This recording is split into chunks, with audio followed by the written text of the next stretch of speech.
السلام علیکم ورحمۃ اللہ وبرکاتہ۔ میرے عزیز بھائیوں اور بہنوں، اللہ تعالی ہم سب کو انبیاء کرام کی سیرت سے سبق لینے کی توفیق عطا فرمائے۔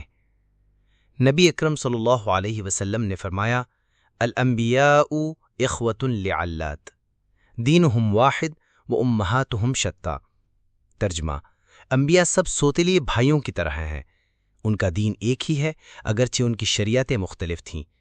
یعنی سارے انبیاء کا مقصد ایک تھا، لوگوں کو اللہ کی طرف بلانا، توحید کا پیغام پہنچانا اور برائیوں سے روکنا۔ جب حضرت آدم علیہ السلام کے بیٹے حابیل کو قابیل نے قتل کر دیا تو حضرت آدم علیہ السلام بہت رنجیدہ ہوئے۔ ایک بیٹے کی موت اور دوسرے کا قاتل بن جانا، یہ صدمہ بہت بڑا تھا، لیکن اللہ تعالیٰ اپنے بندوں کو تنہا نہیں چھوڑتا۔ اللہ تعالیٰ نے حضرت آدم علیہ السلام کو ایک اور بیٹا عطا فرمایا جس کا نام رکھا گیا شیت۔ بعض روایتوں میں آتا ہے کہ شیت کا مطلب ہے اللہ کی نعمت، یعنی اللہ نے حابیل کے بعد ان کو ایک صالح اور نیک بیٹا عطا فرمایا جو ان کی نسل کو آگے بڑھائے گا۔ حضرت شیت علیہ السلام حضرت آدم علیہ السلام کے سب سے زیادہ فرمانبردار بیٹے تھے۔ آپ بچپن ہی سے خاموش طبیعت کے، عبادت گزار اور اللہ کو یاد کرنے والے تھے۔ حضرت آدم علیہ السلام نے انہیں اپنی خاص دعاؤں میں شامل کیا اور چھوٹی عمر ہی سے دین اور علم کی تعلیم دینے لگے۔ حضرت آدم علیہ السلام کو جب اپنی زندگی کی اختتام کا وقت قریب نظر آیا تو انہوں نے اپنے تمام بیٹوں کو جمع کیا، سب کے سامنے اعلان کیا کہ اللہ نے مجھے وحی کے ذریعے بتایا ہے کہ میرے بعد شیت تمہارے سردار ہوں گے۔ انہوں نے شیت علیہ السلام کو وصیت کی، اللہ کے توحید پر قائم رہنا، قابیل کی اولاد کے فتنے سے بچنا، اپنے بھائیوں اور قوم کو برائیوں سے روکنا، انسانوں کو صراط مستقیم پر چلانا۔ حضرت آدم نے اپنے تمام علوم اور صحیفے حضرت شیت علیہ السلام کو سونپ دیے۔ مفسرین لکھتے ہیں کہ حضرت شیت علیہ السلام پر تقریباً 50 صحیفے نازل ہوئے۔ ان صحیفوں میں اللہ تعالیٰ نے زندگی گزارنے کے اصول، عبادت کے طریقے، ظلم سے بچنے اور عدل قائم کرنے کے احکام دیے۔ قابیل اپنی سزا کے بعد ایک الگ علاقے میں جا بسا، اس کی نسل بگڑتی چلی گئی، وہ لوگ دنیا کے مزے، گانے بجانے اور بے حیائی میں ڈوب گئے۔ دوسری طرف حضرت شیت علیہ السلام اور ان کی اولاد عبادت گزار اور نیک تھیں، لیکن آہستہ آہستہ شیطان نے دونوں قبیلوں کے درمیان فرق کو کم کرنا شروع کر دیا۔ قابیل کی نسل خوبصورت عورتوں کو سامنے لاتی، موسیقی بجاتی اور حضرت شیت کی اولاد کو دعوت دیتی۔ کچھ لوگ فتنے میں پڑ گئے اور گناہوں کی طرف جھکنے لگے۔ یہ وہی وقت تھا جب دنیا میں پہلی بار کھلم کھلا گناہ اور برائی پھیلنے لگی۔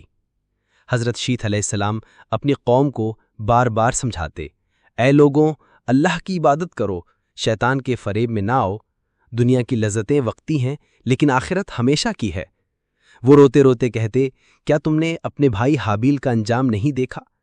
کس طرح قابیل نے دنیا کی لالچ میں بھائی کو قتل کر ڈالا۔ یاد رکھو، اگر اللہ کی نافرمانی کی تو انجام برا ہوگا۔ روایتوں میں آتا ہے کہ حضرت شیت علیہ السلام اکثر راتوں کو عبادت کرتے کرتے روتے اپنی قوم کے لیے دعا کرتے، یا اللہ میری امت کو ہدایت دے، ان کے دلوں کو نور سے بھر دے۔ میرے بھائیوں، سوچو، ایک باپ نے اپنے دونوں بیٹوں کے درمیان قتل ہوتے دیکھا، پھر وہ اپنے اگلے بیٹے کو دین کی امانت دے رہا ہے۔ یہ کوئی معمولی بات نہیں، یہ تاریخ کا وہ لمحہ ہے جب انسانیت دو راستوں پر تقسیم ہو رہی تھی، ایک راستہ اللہ کی اطاعت اور عبادت کا، دوسرا راستہ گناہ، ظلم اور شیطان کی پیروی کا۔ حضرت شیت علیہ السلام نے پوری زندگی اسی جدوجہد میں گزاری کہ لوگ اللہ کے راستے پر قائم رہیں۔ حضرت شیت علیہ السلام نے تقریباً 900 سال کی عمر پائی۔ اتنی طویل زندگی میں انہوں نے نسل انسانی کو اللہ کی طرف بلایا۔ ان کے بعد ان کی اولاد اور شاگردوں نے یہ مشن آگے بڑھایا۔ روایتوں میں ہے کہ ان کے بعد ان کے بیٹے انوش نبی بنائے گئے۔ اس طرح انبیاء کی یہ زنجیر چلتی رہی جو آخرکار سید المرسلین صلی اللہ علیہ وسلم تک پہنچی۔ میرے عزیزوں، اس کہانی سے ہمیں کئی سبق ملتے ہیں۔ اللہ کی اطاعت سب سے بڑی دولت ہے۔ دنیا کی رنگینیاں عارضی ہیں، شیطان ہمیشہ بہکانے کی کوشش کرتا ہے، لیکن نبیوں کی تعلیم ہمیں سیدھا راستہ دکھاتی ہے۔ اولاد کے لیے والدین کی دعائیں بہت قیمتی ہیں۔ اے اللہ، ہمیں حضرت شیت علیہ السلام کی نصیحتوں پر عمل کرنے کی توفیق عطا فرما۔ اے اللہ، ہمارے دلوں کو تقویٰ سے بھر دے، ہمیں گناہوں سے بچا لے اور ہمیں اپنے محبوب نبی کے ساتھ جنت الفردوس میں جگہ عطا فرما، آمین یا رب العالمین۔ میرے پیارے بھائیوں اور بہنوں، اگر آپ کو یہ کہانی پسند آئی ہو، آپ کے دل کو لگی ہو، تو براہ مہربانی ہمارے چینل کو سبسکرائب کیجئے، ویڈیو کو لائک اور شیئر کیجئے تاکہ مزید لوگ بھی انبیاء کرام کی سیرت سے فائدہ اٹھا سکیں۔ جزاکم اللہ خیراً۔